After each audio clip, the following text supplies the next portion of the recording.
Assalamualaikum dan selamat kembali ke STV. Hari ini kita ada seorang tetamu yang cukup istimewa. Kalau selama ni kita sembang kari je, kita tak ada maklumat secara tepat tentang kebaikan ataupun kelebihan kereta elektrik. Hari ini kita dah jumpa seorang yang memang kerja dia korek maklumat. Betul ke kereta elektrik ni? Dan boleh percaya cakap dia, sebab dia orang tenaga nasional.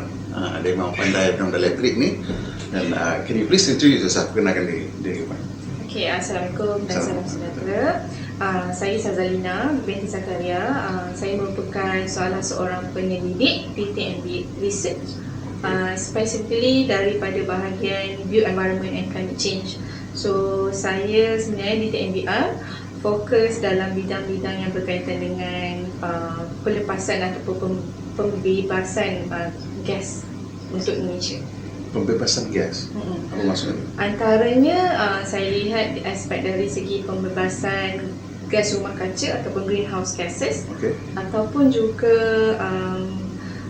bahan pencemar, sama ada dari stesen janakuasa ataupun daripada sektor pengangkutan di Malaysia. So, you ada buat satu kajian mengenai kereta elektrik. Betul. Okey, apa kajian tu mengenai apa sebenarnya? Okey, kita tahu bahawa sebelum kami buat kajian ini dekat Malaysia, setakat ini kita belum ada lagi penilaian kesan sama ada kebaikan ataupun negative impact daripada kereta elektrik dari segi environment, alam sekitar, ataupun impact kepada kesihatan orang awam. So sebelum kami buat kajian ini memang tiada lagi kajian serupa ini. Disebabkan itulah kami buat kajian melihat kesan ataupun impak daripada penetration of electric vehicle kepada pembebasan gas rumah kaca dan juga kesan kepada kesihatan orang awam dekat Malaysia.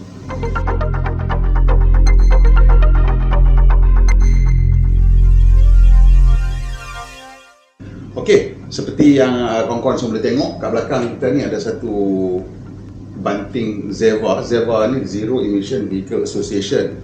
Dia orang ni basically like an advocacy group lah untuk zero emission vehicle. Dia zero emission, dia tak kata elektrik, so dia zero emission, and they classify hydrogen power as zero emission as well. Kalau fuel cell EV pun termasuk dalam ni.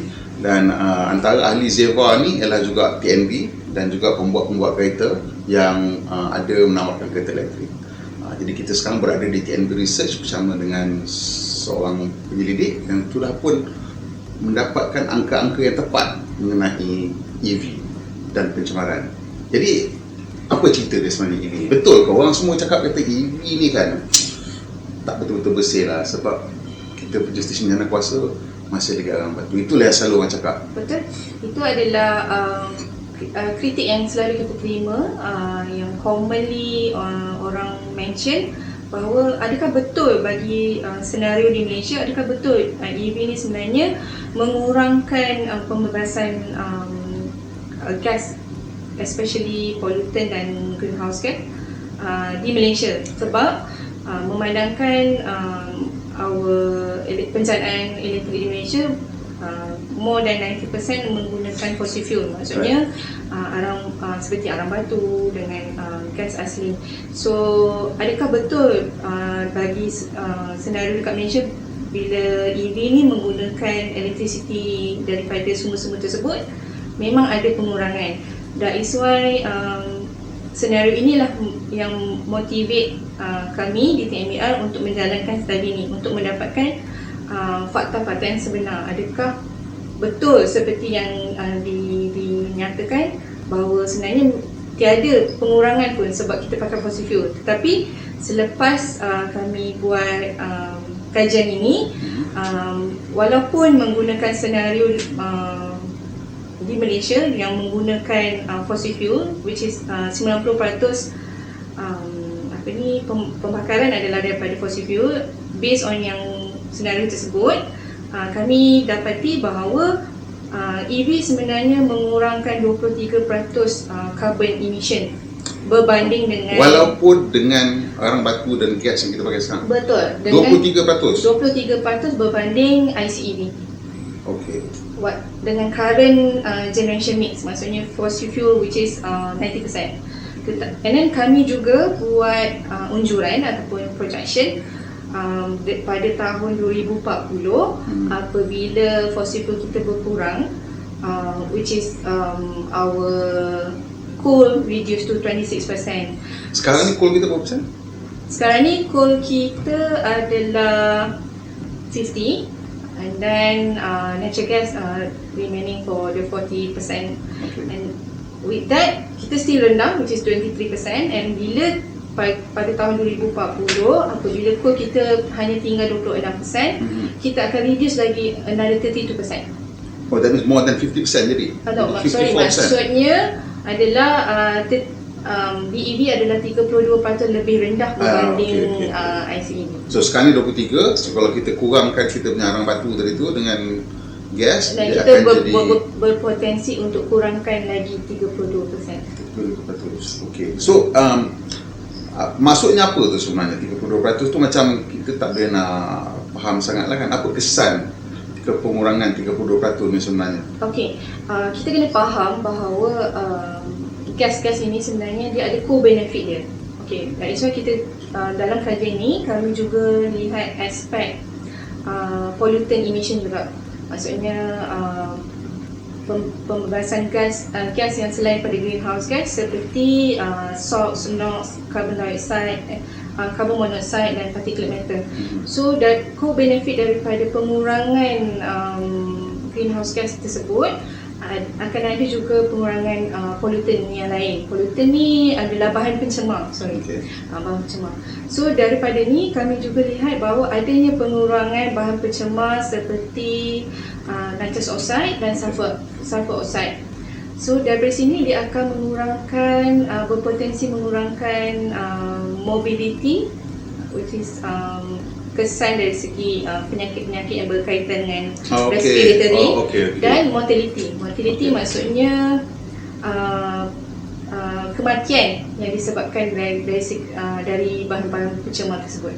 Banyak ke dia punya macam mana UCO tu? Dia boleh kata ada pengurangan di situ, macam mana UCO dan berapa dia punya pengurangan? Untuk kami jalankan kajian ni, kami perlu mematuhi ataupun mengikut standard metodologi yang ditetapkan. Jadi untuk aspek kesihatan awam ni, kami menggunakan metod standard yang daripada WHO. So di mana kami perlu mendapatkan faktor yang berkaitan dengan pencemaran udara yang disebabkan oleh daripada transport sectors. Okay. Dan kami perlu dapatkan dari segi perspektif Malaysia. So dalam study ni kami perlu dapatkan koefisien tu dalam bentuk relative risk. Okay. So kami dapatkan data yang berkaitan penyakit-penyakit yang berkaitan memang spesifik disebabkan oleh bahan pencemar yang dikeluarkan oleh sektor pengangkutan, dan kami dapatkan relative risk tersebut. So dari segi angka lah, ada ke macam penjimatan ke, jumlah kurangan orang sakit ke yang kita boleh kongsikan kesan daripada EV ni? Okay, melalui kajian kami lihat dari segi impact, dari segi burden of disease, ataupun kita katakan secara laymannya adalah impact pengurangan untuk merawat, kos-kos perubatan yang perlu di spend lah. So ada dua aspek, di mana kalau pengurangan nitrous oxide, dia akan menjimatkan sebanyak 9.1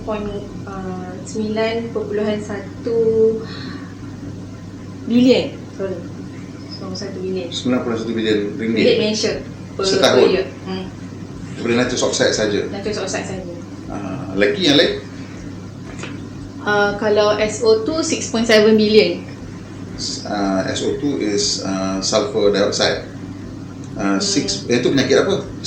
Sama jugalah, pernafasan dan juga jantung jugalah. Betul. Kedua-duanya memang akan berimpact pada pernafasan dan juga jantung. Jadi bila kita tengok kereta elektrik ni, memanglah orang cakap katanya pencemaran tu berlaku lagi masih di stesen jana kuasa. Tapi dekat bandar dah tak ada lah kan?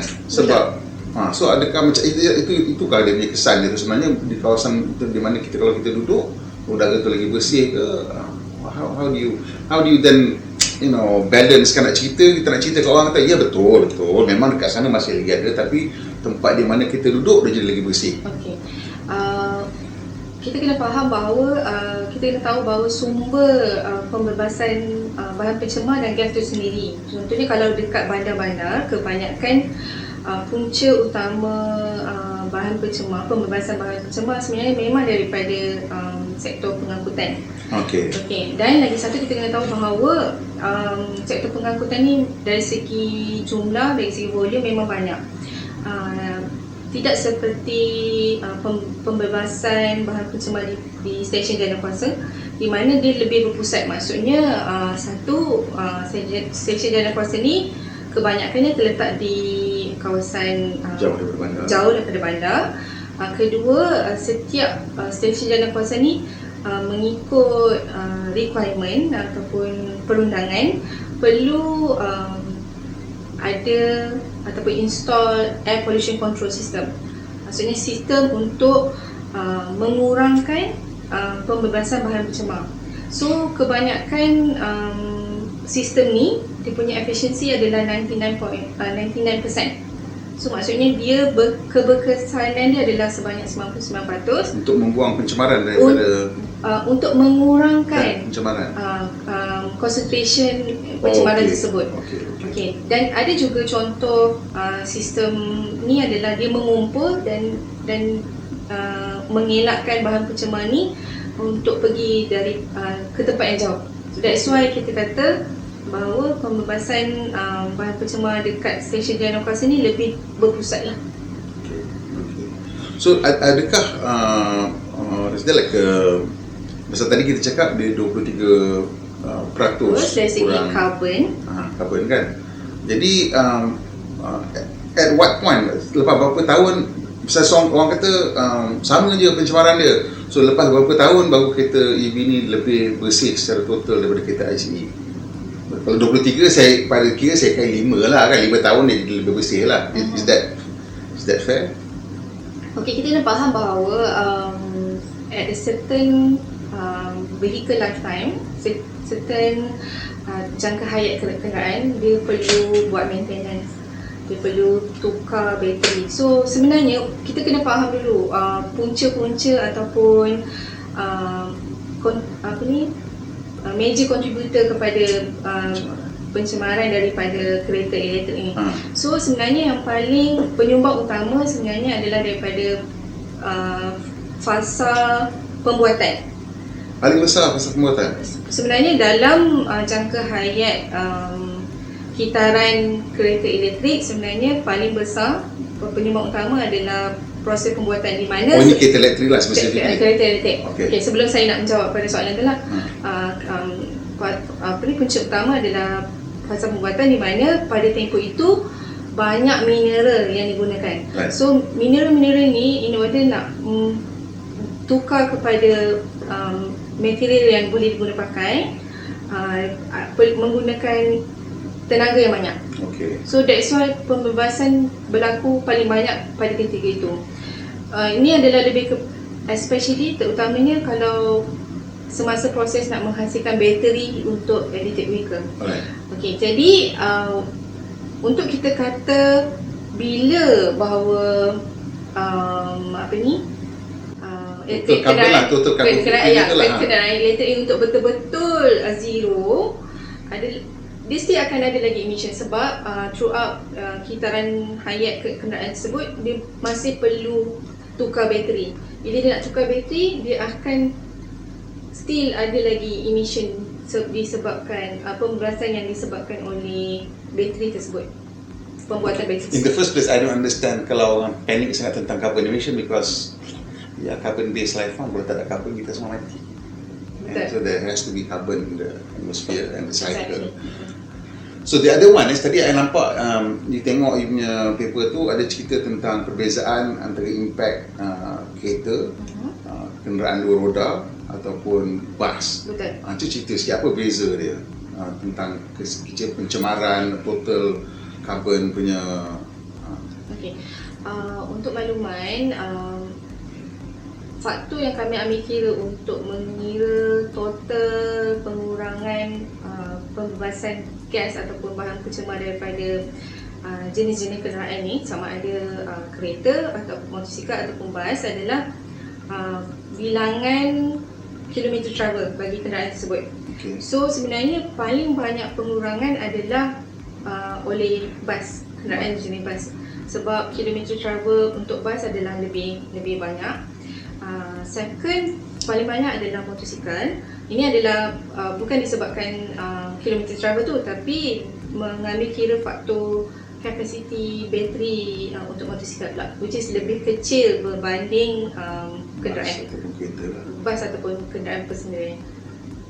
So macam bas tu you kira kilometer travel per person lah kot? Bukan, total kilometer travel bagi bas. Actual bus itself? Betul, actual bus okay. itself. So sebenarnya kalau untuk kenderaan, kalau kilometer travel per person lagi rendah lah bas tu? Yes, definitely. So kalau kita mengambil kira kita modal shift daripada kenderaan sendirian kepada bas, sebenarnya impact tu lagi tinggi lah. And then kalau kita buat perbandingan di antara kenderaan persendirian dengan motosikal dan bas, sebenarnya macam tadi saya maklumkan pengurangan karbon untuk kereta 23%. So kalau untuk motosikal adalah 45%, dan bus is actually can go up to more than 50% compared to respective ICE lah. Jadi maksudnya kita kena juga fokus kepada tukar motor jadi motor elektrik lah. Dia satu, dan satu lagi tukar mode of transport tersebut, maksudnya daripada private kepada public, so that we can have holistic impact lah, maksudnya impact yang lebih besar. Lagi apa lagi yang kita sebenarnya apa yang paling nak bagi nampak impact cepat pengurangan ni, apa yang kita boleh buat? Okey, selain daripada itu, dalam kajian kami lihat juga impact our generation mix, sebab sekarang ni kita tahu bahawa fossil fuel adalah 90%. So apa impact di masa akan datang apabila fossil fuel, penggunaan fossil fuel ni dikurangkan lagi. So kami ada lihat beberapa senario sehingga tahun 2040. So untuk kenapa semua orang tengok 2040? Apa sebab dia? Semua study semua cerita sampai 2040. Ada tarikh apa kat situ 2040 tu? Is that like a cut off point for some I don't know what. Tak ada spesifik reason kenapa kita tengok 2040, tetapi kita selari dengan generation planning yang dibuat oleh kerajaan lah. Walaupun sebenarnya kerajaan memang ada buat target akan become carbon neutral by the year 2050. That's our pathway. Tapi kajian kami juga bergantung kepada data availability. We can project beyond 2040, tapi akan lebih banyak uncertainty lah yang dari segi accuracy semua tu. So that is why berdasarkan data yang ada, which is 2040, kami simulate beberapa senario impact. Kalau kita kurangkan lagi coal, apakah impact-impactnya, dan kalau kita kurangkan, kita tinggikan solar contohnya, apakah benefit pengurangan dari segi percentage di antara kenderaan elektrik dengan ICE. So kita buat projection di bawah salah satu senario by the year 2040, kalau kita kurangkan lagi coal daripada 50% kepada 26%, dan kenderaan elektrik boleh reduce lagi 32% berbanding ICE. So sekarang ni benefit paling besar yang kita nampak is the greenhouse gas emission kurang, dan penyakit lah, pengurangan yang co-benefit dia lah. Co-benefit dia dengan penyakit tu. Okay. So tak adalah argument lagi tentang sebenarnya tak valid lah argument yang kereta elektrik tu sebenarnya lebih mencemar. Betul. Kami yakin mengatakan apa yang kami buat ni adalah berdasarkan standard method, dan kami juga telah menjalankan peer review untuk kajian kami. So peer review ni pun kami bukan buat sekali. So maksudnya kami jalankan beberapa series of peer review. So peer review ni dijalankan semasa kami buat kajian ni untuk memastikan metod yang kami guna pakai adalah metod yang betul, yang di-recognize. Dan apabila kami siap kajian ni, terdapat juga peer review ataupun third party review untuk memastikan result yang ataupun finding ataupun hasil dapatan kajian ni adalah boleh diguna pakai. So this is basically cara you buat study ni sama lah, satu dunia mana-mana pun orang pakai cara yang sama lah. It's valid lah. Betul. Okay. Yang So di-recognize. selain daripada apa yang you dah cerita ni, ada tak apa-apa lagi yang you discover masa you buat ni yang mungkin you nak kongsikan dengan kawan ramai? Oh, this is something that we found out. Kita nampak kat luar orang cerita. Okay. Salah satu elemen sebenarnya yang kami masukkan juga, walaupun kami tidak menitik beratkan, adalah kami juga membuat perbandingan penggunaan biodiesel berbanding kereta kenderaan elektrik dengan ICE EV. Dan mengejutkan bahawa sebenarnya penggunaan biodiesel dia punya pembebasan gas lebih tinggi daripada kenderaan elektrik. Cuma sebab kena ambil maklum bahawa kajian kami ni bukan kami hanya fokus kepada pembebasan semasa mengguna kenderaan tersebut. Kami ambil kira seluruh kita hayat. Okay. So maksudnya kenapa biodiesel lebih tinggi pembebasan daripada kenderaan elektrik adalah because proses di upstream tu sebenarnya. Dari pembebasan dari plantation. Okay, semasa ada proses-proses sendiri, antaranya This is assuming fresh biodiesel or recycle? Okay, dalam kajian kami fokus kepada B10. B10 means the blending of palm oil product, fresh palm oil lah. fresh palm oil dengan diesel. Okay. Bukan pakai recycle cooking oil ke apa lah ni? Tidak, yang tu kami tidak pergi sedetail itulah. Okay. Alright. Okay, itu dia. Kalau siapa-siapa lagi yang masih lagi rasa kurang yakin lah tentang EV ni, pada saya sebenarnya dah tak ada sebarang hujah lah yang kita boleh nak ceritakan. Sebagai setidak-tidaknya lah, bukti ni bukan saja kita nampak di kita cakap je, tapi di Shanghai, di Beijing, selepas mereka memaksa lah penggunaan kenderaan awam elektrik dan kenderaan sendirian elektrik, dia punya kadar pencemaran ataupun kualiti udara dia dah memang meningkat. Dan kalau you pernah tengok kawan kita saudara Amin yang kerja dekat China bertahun-tahun, dia kata dulu masa dia start kerja 2005, nak tengok langit biru setahun boleh kira lah dekat jari, tapi sekarang tiap-tiap minggu dah memang ada 3-4 hari langit biru. Itu saja dah menunjukkan at the very least lah, local pollution dah kurang sangat-sangat.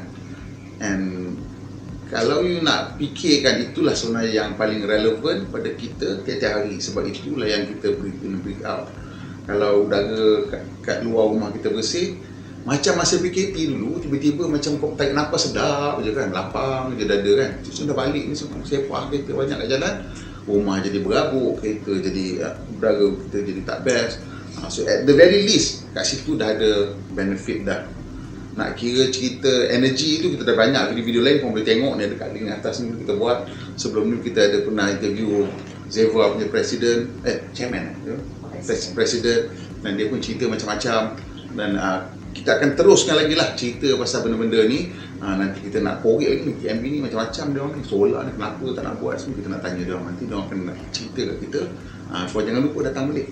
Okay, Indonesia akan beriman. Kita jumpa lagi insyaAllah.